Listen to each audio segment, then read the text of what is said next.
Hello and very very good morning to everyone. आज के इस सेशन में हम डिस्कस करेंगे एग्रीकल्चर टीचर के सिलेबस में हिंदी टॉपिक के अंदर दिए गए तत्सम एवं तद्भव शब्दों को। हिंदी हमने बचपन से सीखा हुआ है, लेकिन इसके बाद भी जब एग्जामिनेशन में हमसे हिंदी से रिलेटेड क्वेश्चंस पूछे जाते हैं तो इंग्लिश से ज्यादा हमसे गलतियां हिंदी में हो जाती हैं। क्यों? उसका रीजन यही है कि हम थ्रू आउट अपने 4 साल के ग्रेजुएशन में या पोस्ट ग्रेजुएशन में हिंदी के टच में बहुत कम रहते हैं, रादर देन हम इंग्लिश में ही सारी चीजों को सीखते हैं।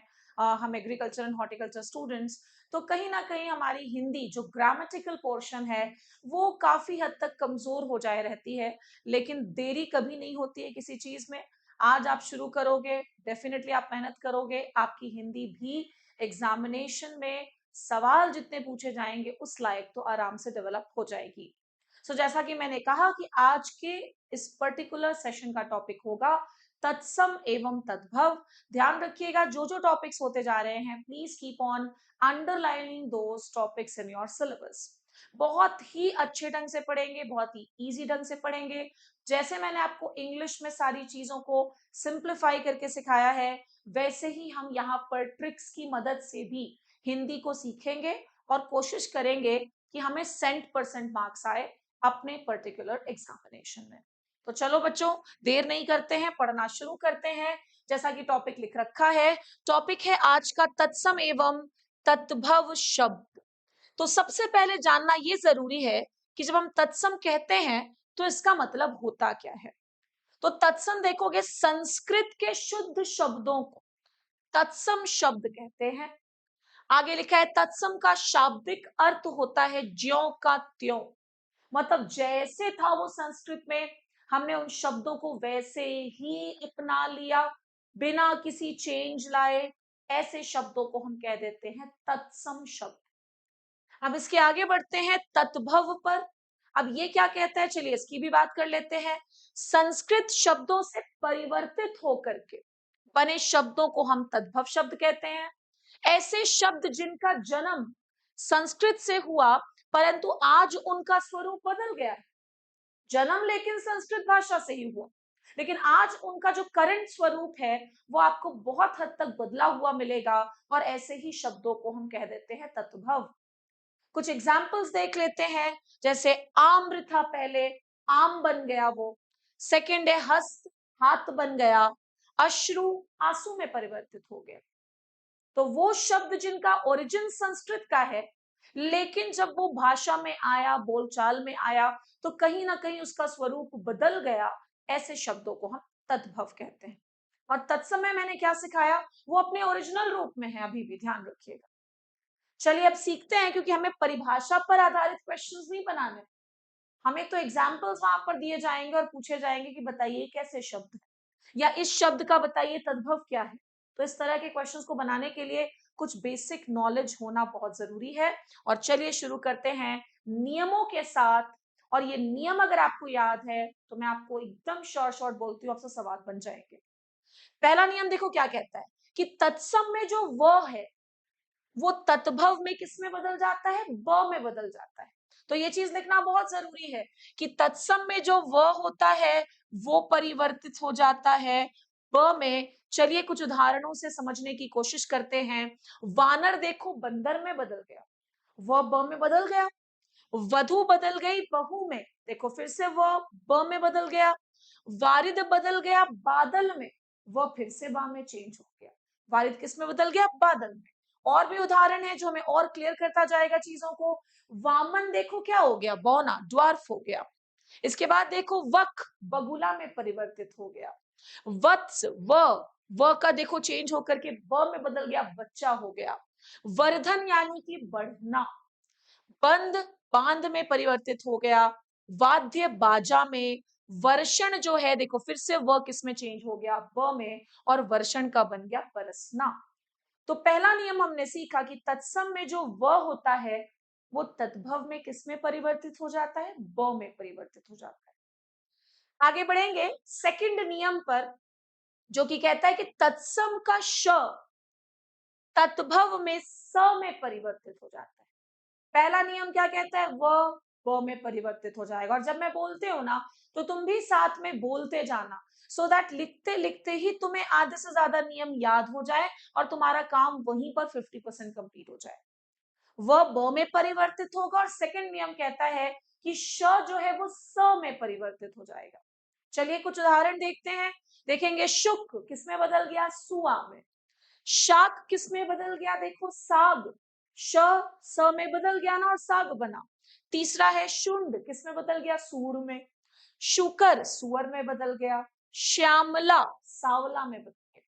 अब क्योंकि मैं बार बार कहती हूँ हम लोग हैं एग्रीकल्चर एंड हॉर्टिकल्चर स्टूडेंट्स, तो जब हम हिंदी भी पढ़ेंगे हम जरूर उन सारे टॉपिक्स को अपने सब्जेक्ट से रिलेट करेंगे, ताकि हमें सब्जेक्ट की भी समझ अच्छी हो और हिंदी की भी समझ अच्छी हो, या हम जो भी चैप्टर्स पढ़ रहे हैं हर सब्जेक्ट की समझ हमारी और बेहतरीन हो और अच्छी हो। अब याद करो श्यामला, श्यामला धान की वैरायटी भी होती है, और मैंने लगभग हर जगह पर, चाहे ऑनलाइन मोड में आपने पढ़ा हो ऑफलाइन मोड में पढ़ा हो, मैंने हमेशा पढ़ाया है कि जो श्यामला होती है वो धान की पर्पल लीफ वाली वैरायटी, पत्तियों का कलर इस वैरायटी का पर्पल होता है। तो इसे जरूर लिख लेना, क्योंकि ऐसे ही पढ़ने से आपको लिंकअप मिलेगा और आप और बेहतर परफॉर्म कर पाओगे एग्जामिनेशन में। तो आपको मैंने क्या बताया, श्यामला देखो सावला में चेंज हो गया। शुष्क किस में चेंज हो गया, सूखा में। आप पढ़ते हो ना dry farming, dry land farming. इसी तरह से शत किस में चेंज हो गया, सौ में। श्वास किस में चेंज हो गया, सांस में। ट्रिक याद रखना, पूरे के पूरे जो श हैं वो स में चेंज होंगे, और वही तो हो रहा है।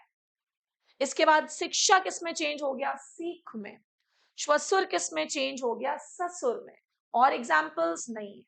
तो पहला नियम फिर से याद कर लो, व ब में चेंज हो जाएगा, श स में चेंज हो जाएगा। आगे बढ़ेंगे हम तीसरे नियम की तरफ। तत्सम का जो न है वो तत्भव में न में परिवर्तित हो जाएगा। फिर से नियमों को रिवाइज करो, व बदला ब में, श बदला स में, यहां बदला किसमें, न में बदल गया। चलिए अर्पण देखोगे, अर्पण बन गया। देखो ध्यान से देखो, नियम तो यही है ना बेटा। नियम कह रहा है कि जो न है वो किस में चेंज हो जाएगा, न में। तो अर्पण बन गया अर्पण। सेकंड अवगुण बन गया अवगुण। अगणित क्या बनता होगा सोचो, अनगिनत, अनकाउंटेबल जिसको बोलते हैं। जब आप संज्ञा में आओगे, इंग्लिश के नाउन में आओगे, तो हम पढ़ा करते थे ना अनकाउंटेबल। अनकाउंटेबल मतलब क्या, जिसको आप गिन नहीं सकते हो। तो हिंदी से आप इंग्लिश भी सीख जाते हो, इंग्लिश से आप हिंदी भी सीखते हो, और बाकी सब्जेक्ट्स का भी ज्ञान हो जाता है। आगे बढ़ेंगे, ऊर्ण का मतलब देखो किसमें चेंज हो गया, ऊन। ऊन जानते हो ना क्या होता है, ऊन का मतलब वूल होता है, वूल। और याद करो थोड़ा सा और, हम सीखेंगे एग्रीकल्चर को भी हिंदी से। आपको पता होगा कि एक क्लाउड्स होते हैं, बादल होते हैं, जिन्हें हम कहते हैं क्यूमुलस। क्यूमुलस की तो परिभाषा ही ये है कि ये बिल्कुल फूला फूला होता है, कॉलीफ्लावर, गोभी के जैसा, या फिर ऊन के गोले के जैसा, वूलन बॉल के जैसा। और एग्रीकल्चर टीचर के सिलेबस में तो मेट्रोलॉजी भी है। अगर आप आरयू और एचओ की भी तैयारी कर रहे हैं तो भी आपको हिंदी पढ़नी ही है, आपको मेट्रोलॉजी पढ़नी ही है। तो भैया क्यों ना हम हिंदी के ही साथ साथ मेट्रोलॉजी, वैरायटी सब पढ़ लें। मैंने तुम्हें श्यामला भी सिखा दिया, मैंने तुम्हें क्यूमुलस के बारे में भी बता दिया, और हिंदी तो हम पढ़ ही रहे। एक बार और क्विकली हम लोग सारे नियमों को, 3 नियम हमने अभी तक पढ़ा, सबको फटाफट रिवाइज करते हैं। व किस में बदलेगा, बोलना, ब में। श किस में बदलेगा, स में बदल जाएगा। ण किस में बदलेगा, न में बदल जाएगा। जिसके बहुत सारे एग्जाम्पल्स तुमने देखे, कुछ और इंपॉर्टेंट एग्जाम्पल्स देख लेते हैं। चरण किसमें बदल गया, चरण में। चूर्ण किसमें बदल गया, चूरन में। कर्ण, कर्ण मतलब कान। स्वर्ण सोने में बदल गया। अच्छा, सोने से याद आता है, क्या याद आना चाहिए, अगर आप सही मायने में एग्रीकल्चर हॉर्टिकल्चर बेस्ड स्टूडेंट्स हैं तो क्या याद आना चाहिए, गोल्डन वर्ड से गोल्डन राइस याद आना चाहिए। गोल्डन राइस किस चीज में रिच है, विटामिन ए में। और विटामिन ए को बनाने वाला जो केमिकल है वो है बीटा कैरोटीन। आप देख लो, जितने भी एग्जाम्स होते हैं हमारे सब्जेक्ट से रिलेटेड, गोल्डन राइस से इक्का दुक्का सवाल हमेशा डाला जाता है। फादर ऑफ गोल्डन राइस कौन थे, इंगो पोट्राइकस। ये तो वैसे भी तुम्हें धान में, खेती में जब आप आते हो, धान के कल्टीवेशन को पढ़ते हो, तो ये आपको बिल्कुल आना चाहिए। आगे बढ़ेंगे इसके बाद, तत्सम का जो छ है वो तद्भव में ख में परिवर्तित हो जाता है। छ किस में परिवर्तित हो जा रहा है? ख में। देखोगे शीर किस में बदल गया? खीर में। क्षेत्र किस में बदल गया? खेत में। अक्षर या अक्षर किस में बदल गया? आखर में। शूर किस में बदल गया बेटा? पूर में। नक्षत्र किस में बदल गया? नखत्र। तो जो छ है वो किस में चेंज हो जाता है? आपने सभी ने देखा, ख में परिवर्तित हो जाता है। तो बस नियमों को ध्यान रखना है। कल मैंने जब आपको नंबर्स पढ़ाए थे अंग्रेजी में, जिसमें मैंने सिंगुलर प्लूरल पढ़ाया था, उसमें भी तो मैंने नियमों से ही सारी चीजों को सॉल्व कर दिया। और क्योंकि तुम्हें कॉम्पिटिटिव पेपर के क्वेश्चंस बनाने हैं, तो सिर्फ ऐसा मान लेने से कि हमें ये सब्जेक्ट आता है, पेपर के क्वेश्चंस बन जाएंगे, ऐसा जरूरी नहीं है। आपको उसी पॉइंट ऑफ व्यू से अपनी तैयारी रखनी होगी। और यही कारण है कि आपको इस ढंग से पढ़ना पड़ेगा तत्सम तद्भव को, या हिंदी के किसी भी दूसरे चैप्टर या इंग्लिश के किसी भी दूसरे चैप्टर को। तो यहां तक हमने बात कर ली बेटा चौथे नियम की। अब हम आते हैं पांचवें नियम पर, जिसको जो कि कहता है कि तत्सम का जो त्र है वो तद्भव में त में परिवर्तित हो जाता है। त्र त में चेंज हो जाएगा। छत्र देखो किस में परिवर्तित हो गया? छित में। रात्रि रात में। धरित्री धरती में। मित्र किस में चेंज हो गया? मीत में चेंज हो जाता है। पौत्र पोता। पुत्र पूत में। राजपुत्र किस में चेंज हो जाता है? राजपूत में। कितने बढ़िया बढ़िया नियम है, लिखते जाओ, याद करते जाओ, दिमाग में अपने स्टोर करते जाओ। आगे बढ़ते हैं छठवें नियम की ओर। तत्सम का ट तद्भव में देखो किस में बदल जाता है? ड़ में। करपट किस में बदल गया? देखो कपड़ा में। करकट किस में बदल गया? केकड़ा में। और अब केकड़े की बात हुई है तो फिर से हमारी एग्रीकल्चर हॉर्टिकल्चर बुद्धि थोड़ा तो जाना चाहिए अपने एग्रीकल्चर हॉर्टिकल्चर में। केकड़ा यानी कि क्रैब्स बेटा। और याद रखना कि जो क्रैब्स होते हैं वो भी फाइलम आर्थ्रोपोडा में ही आते हैं, जिसमें इंसेक्ट्स भी आते थे हमारे। और इनका जो क्लास होता है, क्लास, आई डोंट नो आप में से कितने लोगों को पता है, पता होना चाहिए, या फिर आप मुझे आज इसे होमवर्क के रूप में बताओगे क्लास अपलोड होने के बाद, कि आप सभी बच्चे क्रैब्स का मुझे आप क्या बताने वाले हैं? फाइलम तो मैंने बता दिया, किंगडम एनिमेलिया ही होता है। आप लोगों को मुझे क्लास बताना है। क्या बताना है? क्लास बताना। मैं तुम्हें एक चीज बता रही हूँ, बहुत संभल करके तैयारी करना। कहीं पर से भी एमसीक्यू सेशन एग्रीकल्चर हॉर्टिकल्चर का प्लीज मत लगाइएगा। आप बहुत बुरी तरह से पछड़ जाओगे एग्जामिनेशन में। मैं देख रही हूँ बच्चे मुझे बता रहे हैं कि मैम हम लोग इसका देख ले क्या, वो एमसीक्यू पढ़ ले क्या। बेटा नहीं जरूरत है। मैं तुम्हें सच बताऊं कि मैं जितना पढ़ा रही हूँ, अगर आप उतना ढंग से याद कर लेते हो ना, तो आप एमसीक्यू बिना लगाए भी सवाल बना। हाँ मैं ये बिल्कुल सच बोल रही हूँ आप सभी के साथ।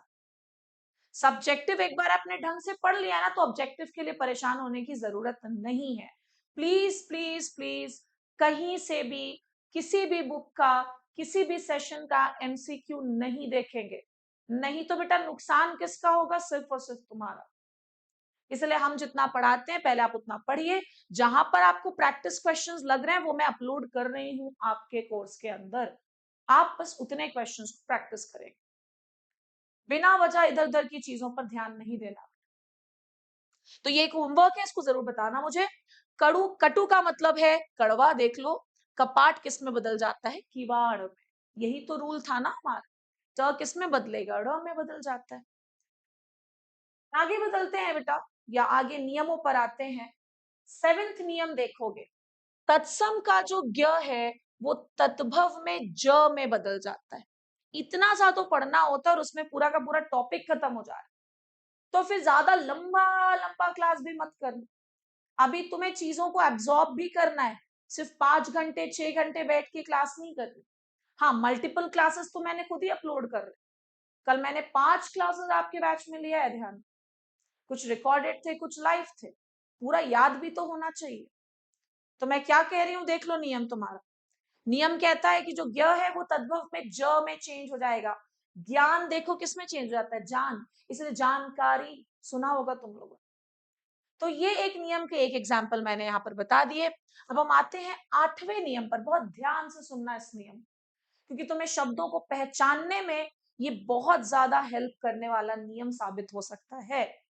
जिन शब्दों में श, छ या फिर त्र या फिर ऋषि का री या फिर षटकोण वाला श या विसर्ग, विसर्ग आपने देखा इस तरह का प्रातः सुना होगा आप लोगों ने, वर्णों का प्रयोग होता है, वो सामान्यतः तत्सम शब्दों के ही रूप में पहचाने जाते हैं।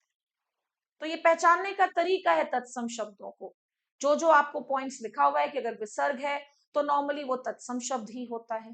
इसी तरह से अगर त्र है तो नॉर्मली ऐसे शब्द भी कैसे शब्द होते हैं? तत्सम शब्द होते हैं। कुछ एग्जाम्पल्स ले लेते हैं। पक्ष, क्षमा, चक्षु, अश्रु, श्रीमती, पात्र, पुत्र, देखो सब के सब तत्सम शब्द है बेटा। इसके अलावा गृह, घृणा, पाषाण, कृषक, पुष्प, कुष्ठ, सर्व, कर्म, कार्य। आपने देखा था ना, वो नियम में ही था कि ये सारे अगर आपको दिख रहे हैं तो ऐसे शब्द तत्सम शब्द में ही आएंगे। ध्यान रखें, पहचानने भी आता है, परिवर्तित करने भी आता है कि बताइए ये जो तत्सम शब्द है इसका तद्भव क्या होगा, जिसके लिए मैंने शुरुआत में क्लास में 7 अलग अलग नियम आपको बताए। उम्मीद करती हूँ आपको सारे नियम अच्छे से समझ में आए होंगे। और प्लीज पहले इस पर कमांड लाइए, और उसके बाद मैंने आपको कहा है कि जैसे जैसे 2-2 चैप्टर्स होते जाएंगे हम खुद इंपॉर्टेंट एमसीक्यूज को लेकर के आएंगे। प्लीज मैं फिर से रिक्वेस्ट कर रही हूँ, इधर उधर के सवालों को नहीं बनाना बेटा प्लीज, क्योंकि मैं देख रही हूँ कि जो सवालों को प्रैक्टिस करवाया जा रहा है या प्रैक्टिस के लिए दिया जा रहा है वो आपके लेवल के लिए जरूरी बिल्कुल भी नहीं। सो इसके साथ हम तत्सम और तद्भव शब्दों को एंड करते हैं। ये कुछ नियम थे जिसको आज की क्लास में पढ़ के कंप्लीट कर लीजिएगा। That was all for today's session. I'll meet you in the next class. Thank you, everyone.